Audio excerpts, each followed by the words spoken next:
Hello dear SSLC students, ಈ ವಿಡಿಯೋದಲ್ಲಿ ನಾವು ನಿಮ್ಮ ಇಂಗ್ಲೀಷ್ ಸಬ್ಜೆಕ್ಟ್ಗೆ ಸಂಬಂಧಪಟ್ಟಂತೆ ಪರೀಕ್ಷಾ ದೃಷ್ಟಿಯಿಂದ 2 ಅಂಕದ ಮುಖ್ಯ ಪ್ರಶ್ನೆಗಳನ್ನು ಮತ್ತು ಅವುಗಳಿಗೆ ತುಂಬಾ ಸಿಂಪಲ್ ಆಗಿರೋ ಆನ್ಸರ್ಸ್ಗಳನ್ನು ಡಿಸ್ಕಷನ್ ಮಾಡ್ತಾ ಇದ್ದೇವೆ. ಈಗ ಆಲ್ರೆಡಿ ಅನೇಕ ಪ್ರಶ್ನೆಗಳನ್ನು ಮಾಡಿ ಅಪ್ಲೋಡ್ ಮಾಡಲಾಗಿದೆ. ಆ ವಿಡಿಯೋಗಳನ್ನು ಮತ್ತು ಅಲ್ಲಿರ್ತಕ್ಕಂತಹ ಪ್ರಶ್ನೆಗಳನ್ನು ಮತ್ತು ಆನ್ಸರ್ಸ್ಗಳನ್ನು ಕೂಡ ನಿಮ್ಮ ನೋಟ್ಬುಕ್ಕಲ್ಲಿ ಬರೆದುಕೊಂಡು ಪ್ರಾಕ್ಟೀಸ್ ಮಾಡಿ. ಎಕ್ಸಾಮಲ್ಲಿ ತುಂಬಾ ಹೆಲ್ಪ್ಫುಲ್ ಆಗ್ತವೆ. ಬನ್ನಿ ಫಸ್ಟ್ ಕ್ವೆಶನ್ ಏನು ಅಂತಕ್ಕಂಥದ್ದನ್ನು ನೋಡ್ತಾ ಹೋಗೋಣ. ನೋಡಿ, ಫಸ್ಟ್ ಕ್ವೆಶನ್ ಏನಿದೆ, how was Swami honoured by his classmates, teachers and head master. ನೋಡಿ, ಸ್ವಾಮಿ ಏನು ನೆಕ್ಸ್ಟ್ ಡೇ ಸ್ಕೂಲ್ಗೆ ಹೋಗ್ತಾನಲ್ವ, ಆಗ ಅವನ ಕ್ಲಾಸ್ಮೇಟ್ಸ್ ಇರ್ಬೋದು, ಟೀಚರ್ಸ್ ಇರ್ಬೋದು ಮತ್ತು ಹೆಡ್ ಮಾಸ್ಟರ್ ಯಾವ ರೀತಿ ಇವನನ್ನು ಗೌರವಿಸ್ತಾರೆ, ಅಪ್ರಿಷಿಯೇಟ್ ಮಾಡ್ತಾರೆ ಅಂತಕ್ಕಂಥದ್ದನ್ನು ಇಲ್ಲಿ ನೀವು ಬರಿಬೇಕಾಗುತ್ತೆ. Swami became a hero overnight. ಇದಕ್ಕಿದ್ದಂಗೆ ಒಂದೇ ರಾತ್ರಿಯಲ್ಲಿ ಅವನು ಹೀರೋ ಆಗ್ತಾ ಇದ್ದಾನೆ. His friends respected him. ಅವನ ಫ್ರೆಂಡ್ಸ್ ಎಲ್ಲರೂ ಕೂಡ ಇವನಿಗೆ ಗೌರವವನ್ನು ಕೊಡ್ತಾರೆ. His teachers patted his back. ಇವನ ಬೆನ್ನಿನ ಮೇಲೆ ಒಂದು ಶಹಬ್ಬಾಷ್ಗಿರಿಯನ್ನು ಇವನ ಟೀಚರ್ಸ್ ಕೊಡ್ತಾ ಇದ್ದಾರೆ. His head master called him a true scout. Head master ಏನು ಹೇಳ್ತಾ ಇದ್ದಾರೆ, ನೀನೊಬ್ಬ ನಿಜವಾದಂತಹ ಸ್ಕೌಟ್ ಅಂತೇಳಿ ಹೇಳ್ತಾ ಇದ್ದಾರೆ. ಸೊ ಇಲ್ಲಿ ಕ್ಲಾಸ್ಮೇಟ್ಸು, ಟೀಚರ್ಸು, ಹೆಡ್ ಮಾಸ್ಟರ್ 3 ವ್ಯಕ್ತಿಗಳ ಬಗ್ಗೆ ಇಲ್ಲಿ ಕೇಳಿದ್ದಾರೆ. ಸೊ ಈ ಒಂದು 3 ಪಾಯಿಂಟ್ಸ್ ನಿಮಗೆ ಸಾಕಾಗುತ್ತೆ. ಅಡಿಷ್ನಲ್ ಆಗಿ ಇಲ್ಲಿ ಇನ್ನೊಂದೆರಡು ಪಾಯಿಂಟ್ಸ್ಗಳಿದ್ದಾವೆ, ನೋಡ್ಕೊಳ್ಳಿ. Police congratulated him for his bravery. They asked him to join the police department. ನೀವು ಈ ಒಂದು ಸೆಂಟೆನ್ಸ್ಗಳನ್ನು ಕೂಡ ಆ್ಯಡ್ ಮಾಡ್ಕೋಬಹುದು. ಇನ್ನು ನೆಕ್ಸ್ಟ್ ಕ್ವೆಶನ್ ನೋಡಿ, Ambedkar had A great thirst for books. ಅನೇಕ ಸಾರಿ ಬಂದಿರೋ ಪ್ರಶ್ನೆ ಇದಾಗಿದೆ. ಆನ್ಸರ್ ನೋಡಿ ತುಂಬ ಸಿಂಪಲ್ ಇದೆ. Ambedkar was a voracious reader. He cut his daily needs. ತಮ್ಮ ಪ್ರತಿನಿತ್ಯದ ಅವಶ್ಯಕತೆಗಳಿಗೆ ದುಡ್ಡನ್ನು ಕೊಡೋದು ಬಿಟ್ಟು ಇವರು ಪುಸ್ತಕಗಳಿಗೆ ಅಂತೇಳಿ ಸೇವ್ ಮಾಡಿಡ್ತಾ ಇರ್ತಾರೆ.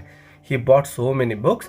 ಇನ್ New York he bought 2000 old books. ಸುಮಾರು 2000ದಷ್ಟು ಪುಸ್ತಕಗಳನ್ನು ನ್ಯೂಯಾರ್ಕಲ್ಲಿ ಇವರು ಪರ್ಚೇಸ್ ಮಾಡ್ತಾರೆ. ಮತ್ತು ಲಂಡನ್ನಲ್ಲೂ ಅಷ್ಟೇ ಹಿ ಬಾಟ್ 32 ಬಾಕ್ಸಸ್ ಆಫ್ ಬುಕ್ಸ್. ಸುಮಾರು 32 ಬಾಕ್ಸ್ಗಳಲ್ಲಿ ಪುಸ್ತಕಗಳನ್ನು ಭಾರತಕ್ಕೆ ಕಳಿಸ್ಕೊಡ್ಬೇಕಾಗುತ್ತೆ. ಅಷ್ಟೊಂದು ಪುಸ್ತಕಗಳನ್ನು ಇವರು ಲಂಡನ್ನಲ್ಲಿ ಪರ್ಚೇಸ್ ಮಾಡಿರ್ತಾರೆ.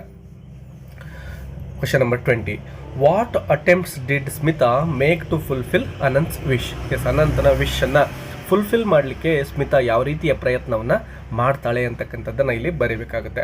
ವಿದ್ಯಾರ್ಥಿಗಳೇ 2 ಅಂಕಕ್ಕೂ ಕೇಳ್ಬೋದು, 3 ಅಂಕಕ್ಕೂ ಈ ಒಂದು ಪ್ರಶ್ನೆಯನ್ನು ಕೇಳ್ಬೋದು. ಸೊ ಇಲ್ಲಿರೋ ಪಾಯಿಂಟ್ಸ್ಗಳನ್ನು ನೀವು ಸರಿಯಾಗಿ ಕಲಿತುಕೊಳ್ಳಿ, ತುಂಬ ಸಿಂಪಲ್ ಆಗಿದ್ದಾವೆ. Smita decided to attend the ಕನ್ಸರ್ಟ್ಗೆ ಹೋಗೋಣ ಅಂತೇಳಿ ಡಿಸೈಡ್ ಮಾಡ್ಕೊಳ್ತಾಳೆ. She went to the concert. Decide ಮಾಡಿಕೊಂಡು ಆ ಒಂದು ಕನ್ಸರ್ಟ್ಗೆ ಅಟೆಂಡ್ ಕೂಡ ಆಗ್ತಾಳೆ. She met Ravishankar. ಅಲ್ಲಿ ಹೋದವಳು ಏನು ಮಾಡ್ತಾಳೆ, ರವಿಶಂಕರ್ ಅವ್ರನ್ನ ಭೇಟಿ ಆಗ್ತಾಳೆ. She requested him to come home. ಅವ್ರ ಹತ್ರ ಮನವಿಯನ್ನು ಮಾಡ್ಕೊಳ್ತಾಳೆ, ನಮ್ಮ ಮನೆಗೆ ಬನ್ನಿ, ನನ್ನ ತಮ್ಮ ಅನಂತ್ ಏನಿದ್ದಾನೋ ಕ್ಯಾನ್ಸರ್ ಪೇಷಂಟ್ ಆಗಿದ್ದಾನೆ ಅಂತಕ್ಕಂತಹ ವಿಷಯವನ್ನು ಒಂದು ರವಿಶಂಕರ್ ಅವರಿಗೆ ಸ್ಮಿತಾ ಹೇಳ್ತಾಳೆ. ಆಗ ರವಿಶಂಕರ್ ಅವರು ಅಗ್ರೀಡ್, ಒಪ್ಕೊಳ್ತಾರೆ. He visited her home with Allarakha. Yes, Ravishankar ಅವರು ಅಲ್ಲಾರಕ ಜೊತೆ ಸ್ಮಿತಾಳ ಮನೆಗೆ ಬರ್ತಾರೆ ಮತ್ತು they conducted concert and they played music. ನೋಡಿ, ಎಷ್ಟೊಂದು ಸರಳವಾಗಿ ಈ ಸೆಂಟೆನ್ಸ್ಗಳಿದ್ದಾವೆ ವಿದ್ಯಾರ್ಥಿಗಳೇ. ನೀವು ಏನು ಮಾಡಬೇಕು ಅಂದರೆ ಈ ರೀತಿ ಪಾಯಿಂಟ್ ವೈಸ್ ಆನ್ಸರ್ಸ್ಗಳನ್ನು ನಿಮ್ಮ ಆನ್ಸರ್ ಬುಕ್ಲೆಟಲ್ಲಿ ಬರೆಯೋಕ್ಕೆ ಹೋಗ್ಬೇಡಿ. ಒಂದರ ಮುಂದೆ ಒಂದು, ಅಂದರೆ ಪ್ಯಾರಾಗ್ರಾಫ್ ತರಹ ನೀವು ಆನ್ಸರ್ನ ಬರೀಬೇಕು. ನಿಮಗೆ ಕಲಿಕೆಗೆ ಈಸಿ ಆಗಲಿ ಅಂತ ನಾನು ಇಲ್ಲಿ ಪಾಯಿಂಟ್ಸ್ ಕೊಡ್ತಾ ಇದ್ದೇನೆ. ಇನ್ನು ನೆಕ್ಸ್ಟ್ ಕ್ವೆಶನ್ ನೋಡಿ, question number 21, why does Kailis Barok say scientists are the most practical people in the world. ವಿದ್ಯಾರ್ಥಿಗಳೇ ನೋಡಿ, ಈ ಒಂದು science and hope of survival ಲೆಸನಿಂದ ಬರ್ತಕ್ಕಂತಹ ಕ್ವಶನ್ಸ್ಗಳು ನಿಮಗೆ ಸ್ವಲ್ಪನೂ ಟ್ವಿಸ್ಟ್ ಅಂತ ಅನ್ನಿಸ್ಬೋದು. ಬಟ್ ಇಲ್ಲಿ ನಾನೇನು ಆನ್ಸರ್ಸ್ಗಳನ್ನು ಕೊಡ್ತಾ ಇದ್ದೇನೋ, ಈ ಎಲ್ಲ ಆನ್ಸರ್ಸ್ಗಳನ್ನು ಪಾಯಿಂಟ್ ವೈಸ್ ಏನು ಕೊಟ್ಟಿದ್ದೀನೋ ಇವುಗಳನ್ನು ಸರಿಯಾಗಿ ಕಲಿತುಕೊಳ್ಳಿ. ಸುಲಭವಾಗಿ ನೀವು ಆನ್ಸರ್ನ ಬರಲಿಕ್ಕೆ ಸಾಧ್ಯ ಆಗುತ್ತೆ. ಸೊ ಸೈಂಟಿಸ್ಟ್ಸ್ಗಳನ್ನು ಯಾಕೆ ನಮ್ಮ ಕೈಲಿಸ್ ಬರೋಕ್ ಅವರು ಪ್ರಾಕ್ಟಿಕಲ್ ಪೀಪಲ್ ಅಂತ ಕರಿತಾ ಇದ್ದಾರಂತೆ. ಸಿಂಪಲ್ಲಾಗಿ ನೋಡಿ, all new technology, industry, medicines, source of energy, transport are the contributions of scientist. ಅಂದರೆ ಇವರು ಏನು ಜಗತ್ತಿಗೆ ತಂತ್ರಜ್ಞಾನ ಇರ್ಬೋದು ಮತ್ತು ಕೈಗಾರಿಕೆಗಳಿರ್ಬೋದು, ಮೆಡಿಷನ್ಗಳಿರ್ಬೋದು ಮತ್ತು ಸೋರ್ಸ್ ಆಫ್ ಎನರ್ಜಿಗಳಿರ್ಬೋದು, ಟ್ರಾನ್ಸ್ಪೋರ್ಟ್ ಅಂದರೆ ವೆಹಿಕಲ್ಸ್ ಇರ್ಬೋದು, ಇಂಥ ಹೊಸವು ಏನಿರ್ತವೋ ಅವೆಲ್ಲವನ್ನು ಕಾಂಟ್ರಿಬ್ಯೂಟ್ ಮಾಡ್ತಕ್ಕಂತಹ ವ್ಯಕ್ತಿಗಳು ಯಾರಪ್ಪ ಅಂದರೆ ಸೈಂಟಿಸ್ಟ್ಸ್ ಆಗಿದ್ದಾರೆ. ಹಾಗಾಗಿ ನಾವು ಅವ್ರನ್ನ ಪ್ರಾಕ್ಟಿಕಲ್ ಪೀಪಲ್ ಅಂಥೇಳಿ ಕರಿತೇವೆ. ಇನ್ನು ಡೀಟೇಲ್ ಆಗಿರ್ತಕ್ಕಂತಹ ಆನ್ಸರ್ಸನ್ನು ಕೂಡ ಬೇರೆ ವಿಡಿಯೋದಲ್ಲಿ ಕೊಟ್ಟಿದ್ದೇನೆ. ಅಲ್ಲಿರೋ ಪಾಯಿಂಟ್ಸ್ಗಳನ್ನು ನೀವು ಈ ಒಂದು ಪ್ರಶ್ನೆಗೆ ಕಲಿತ್ಕೊಳ್ಬಹುದು. Question number 22, describe the feelings of jazz player while he was playing music. Jazz player ಯಾವಾಗ ಮ್ಯೂಸಿಕನ್ನು ನುಡಿಸ್ತಾ ಇರ್ತಾನಲ್ವ, ಆಗ ಅವನ ಫೀಲಿಂಗ್ ಹೇಗಿರುತ್ತೆ ಅಂತಕ್ಕಂಥದ್ದನ್ನು ಇಲ್ಲಿ ಎಕ್ಸ್ಪ್ಲೇನ್ ಮಾಡಬೇಕಾಗತ್ತೆ. ಅಂದರೆ ಅವನು ಮೊದಲಿಗೆ ನೋಡ್ಲಿಕ್ಕೆ ಹೆಂಗಿದ್ದ, ತುಂಬಾ ಬೇಸರದಲ್ಲಿ, ಕಾಣಿಸ್ತಾ ಇದ್ದ, ಮನಸ್ಸಲ್ಲಿ ಏನೋ ನೋವು ಇರೋ ರೀತಿ ಕಾಣಿಸ್ಕೊಳ್ತಾ ಇದ್ದ ಅಲ್ವಾ. ಬಟ್ ಅವನು ಯಾವಾಗ ಮ್ಯೂಸಿಕನ್ನು ನುಡಿಸ್ತಾನೋ ಆಗ ಅವನಲ್ಲಿ ಕೆಲವೊಂದಿಷ್ಟು ಬದಲಾವಣೆ ಕಾಣಿಸ್ತವೆ. ಅವೇನು ಅಂತಕ್ಕಂಥದ್ದೇ ಇಲ್ಲಿ ಆನ್ಸರ್ ಆಗಿರುತ್ತೆ.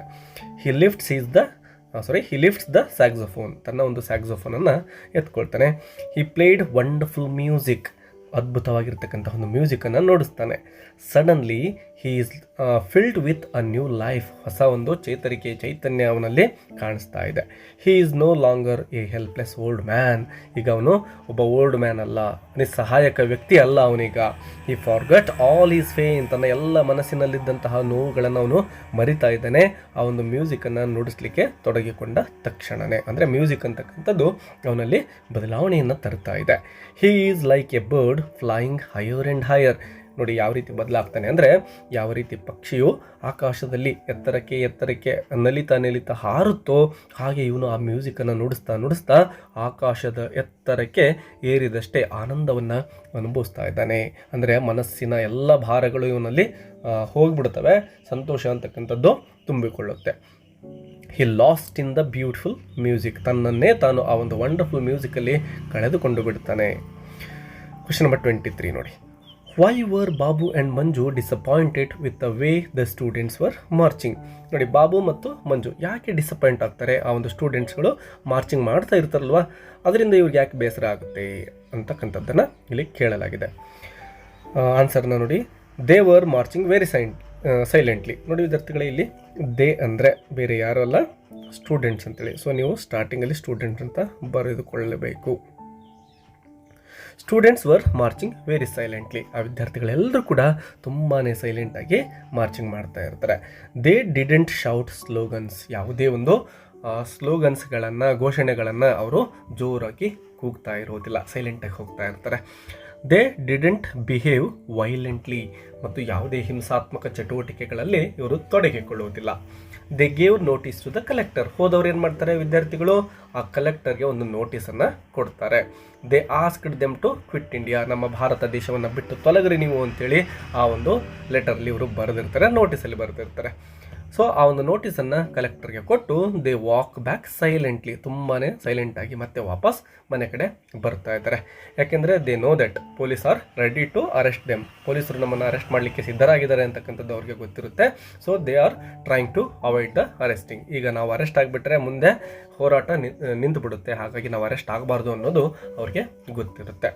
Babu and Manju expected slogans and some violence. Babu ಮತ್ತು ಮಂಜು ಏನು ಅನ್ಕೊಂಡಿದ್ರು ಅಂದರೆ, ಇವರೇನು ಘೋಷಣೆಗಳನ್ನು ಕೂಗ್ತಾ ಹೋಗ್ತಾರೆ ಜೋರಾಗಿ, ಕೆಲವೊಂದಿಷ್ಟು ಹಿಂಸಾತ್ಮಕ ಚಟುವಟಿಕೆಗಳು ನಡೀತವೆ, ನೋಡಲಿಕ್ಕೆ ಏನೋ ಒಂದಷ್ಟು ಅಡ್ವೆಂಚರ್ ಸಿಗುತ್ತೆ ನಮಗೆ ಅಂತ ಇವರು ಆಸೆ ಪಟ್ಕೊಂಡು ಕೂತ್ಕೊಂಡಿರ್ತಾರೆ.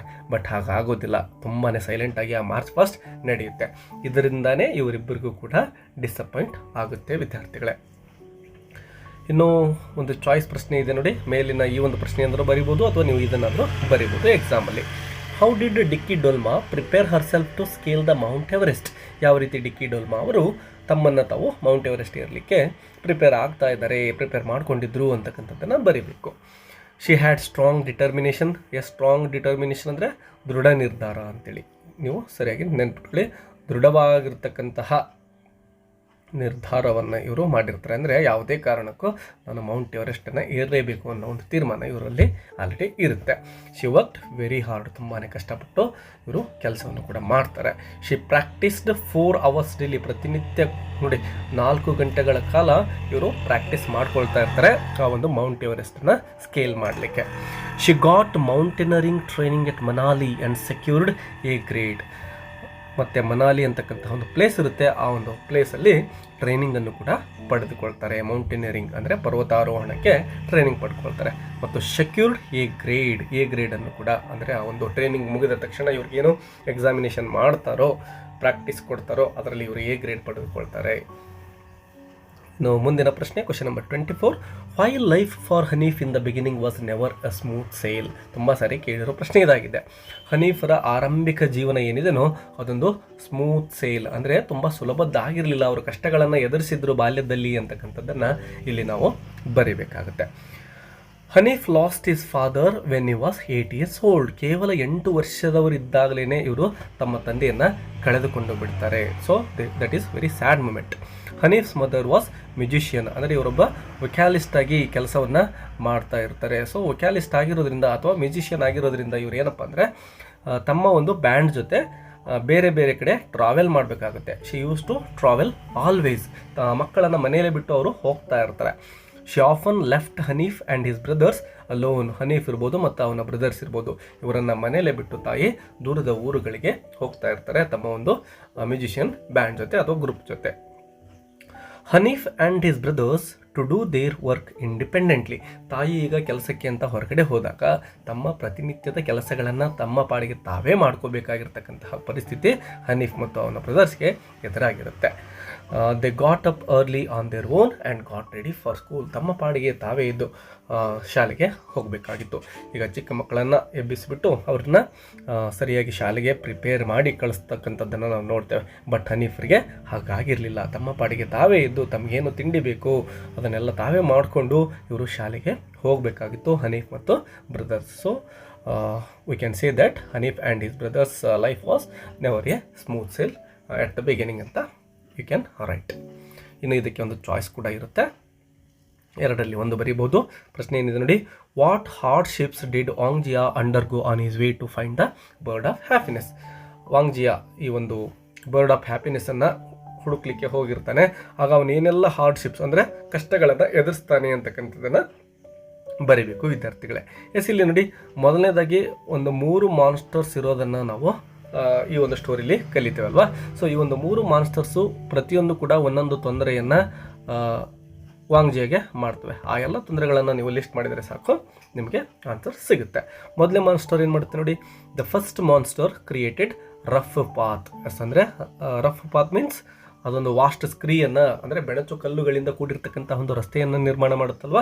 ಸೊ ಅದು ಮೊದಲನೇ ಒಂದು ಪ್ರಾಬ್ಲಮ್ ಆಗಿರುತ್ತೆ. His feet and hands var ವುಂಡೆಡ್. ಅಂತಹ ಬೆಣಚು ಕಲ್ಲುಗಳಲ್ಲಿ ಇವನು ನಡೆದುಕೊಂಡು ಹೋಗಬೇಕಾದ್ರೆ ಇವನ ಎಲ್ಲ ಶೂಸ್ಗಳು ಕಿತ್ತು ಹೋಗ್ತವೆ ಮತ್ತು ಇವನ ಚರ್ಮವು ಕೂಡ, ಅಂದರೆ ಅಂಗಾಲು ಮತ್ತು ಅಂಗ ಇರ್ಬೋದು, ಎಲ್ಲವೂ ಕೂಡ ಏನಾಗ್ತವೆ, ಕಿತ್ತು ಹೋಗ್ಬಿಡ್ತವೆ, ಗಾಯಗಳಾಗ್ತವೆ. ಇದು ಫಸ್ಟ್ ಮಾನ್ಸ್ಟರ್. ಇನ್ನು ಸೆಕೆಂಡ್ ಮಾನ್ಸ್ಟರ್ ಏನು ಮಾಡುತ್ತೆ ನೋಡಿ, the second monster took away his food. ಇವನ ಆಹಾರವನ್ನು ಮತ್ತು ನೀರನ್ನು ಅದು ಏನು ಮಾಡುತ್ತೆ ಅಂದರೆ ಕಿತ್ಕೊಂಡು ಬಿಡುತ್ತೆ.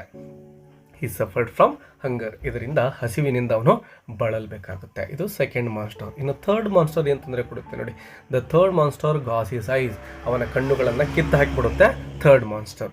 ವಾಂಗ್ಜಿಯಾ ಬಿಕೇಮ್ ಬ್ಲೈಂಡ್. ಅವನು ಬ್ಲೈಂಡ್ ಕೂಡ ಆಗಿಬಿಡ್ತಾನೆ. ಸೊ ಇಷ್ಟಲ್ಲಾದರೂ ಕೂಡ ಅವನು ಈ ಕಂಟಿನ್ಯೂಡ್ ಹಿಸ್ ಜರ್ನಿ. ಸೊ ಈ ಒಂದು ಪಾಯಿಂಟ್ಗಳನ್ನು ನೀವು ಈ ಒಂದು ಪ್ರಶ್ನೆಗೆ ಬರೀಬಹುದು ವಿದ್ಯಾರ್ಥಿಗಳೇ. ವಿಡಿಯೋ ಹೆಲ್ಪ್ಫುಲ್ ಅನಿಸಿದರೆ ಒಂದು ಲೈಕ್ ಕೊಡೋದನ್ನು ಮರಿಬೇಡಿ. ನಿಮ್ಮಲ್ಲಿ ಯಾವುದಾದ್ರೂ ಪ್ರಶ್ನೆಗಳಿದ್ದರೆ, ಕಷ್ಟ ಅನಿಸಿದರೆ ಅದನ್ನು ಕಮೆಂಟ್ ಬಾಕ್ಸಲ್ಲಿ ಕಮೆಂಟ್ ಮಾಡಿದರೆ ಮುಂದಿನ ದಿನಗಳಲ್ಲಿ ಆ ಒಂದು ಪ್ರಶ್ನೆಗೆ ಸಿಂಪಲ್ ಆಗಿರೋ ಉತ್ತರವನ್ನು ನಿಮಗೆ ಅಪ್ಲೋಡ್ ಮಾಡ್ತೇನೆ. Thank you for watching. Let's meet in next video. Take care, keep learning.